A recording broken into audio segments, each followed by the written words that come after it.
రవీంద్ర జడేజా ఆ gun fire celebration ఎలా చేస్తాడు శివం దుబేని అవుట్ చేసి, ఏమన్నా పాకిస్తాన్తో ఆడుతున్నాడా అని చాలామంది ఫ్యాన్స్ రియాక్ట్ అయ్యారు.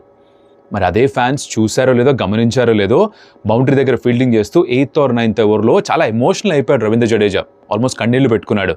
ఎందుకైందంటారు అది? ఒకసారి ఆలోచించండి. ఇప్పుడు సంజు శాంసన్ రాజస్థాన్ రాయల్స్ నుంచి బయటకు వచ్చేద్దాం అనుకున్నాడు. సో తను సిఎస్కే మూవ్ అవ్వడం తనకి ఆనందమే, తనకి ఓకే. బట్ మేబీ రవీంద్ర జడేజాకి సిఎస్కే వదిలి వెళ్ళడం పెద్దగా ఇష్టం లేదేమో, చేయాల్సి వచ్చింది. Because eventually it's a business decision.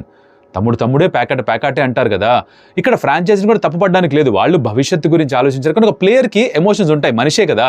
So తన మాజీ ఫ్రాంచైజీతో ఆడుతున్నప్పుడు కొంచెం ఎమోషనల్గా ఫీల్ అయ్యాడు, దాంట్లో తప్పేమీ లేదు. పైగా ఇంకోటి గుర్తుపెట్టుకోవాలి మనం, ఇది ఎలా జరిగిందంటే ఒక కుటుంబంలో 3 పిల్లలుంటే ఒక పిల్లకో పిల్లాడికో మాత్రమే ఎక్కువ ప్రేమ చూపిస్తే మిగతా వాళ్ళు కొంచెం నెగ్లెక్టెడ్గా ఫీల్ అవుతారు.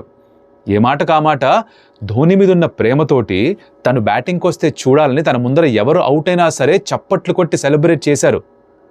అది ఎంత కాదనుకున్నా ప్లేయర్స్కి నొచ్చుకుంటారు కదా, వాళ్ళు కూడా ఎక్కడో ఆ బాధ ఫీల్ అయి ఉంటారు కదా. ఇక్కడ ఫ్యాన్స్ తప్పు పట్టట్లేదు నేను, కానీ సెన్సిటివిటీ ఎక్కడో కాస్త మిస్ అయి ఉంటుంది. ఆ సెన్సిటివిటీయే ఇప్పుడు జడేజా అలా రియాక్ట్ అయ్యాడు. ఎందుకు రియాక్ట్ అయ్యాడో ఆలోచించాల్సిన రెస్పాన్సిబిలిటీ కూడా ఫ్యాన్స్దే ఏమో, ఒకసారి ఆలోచించండి.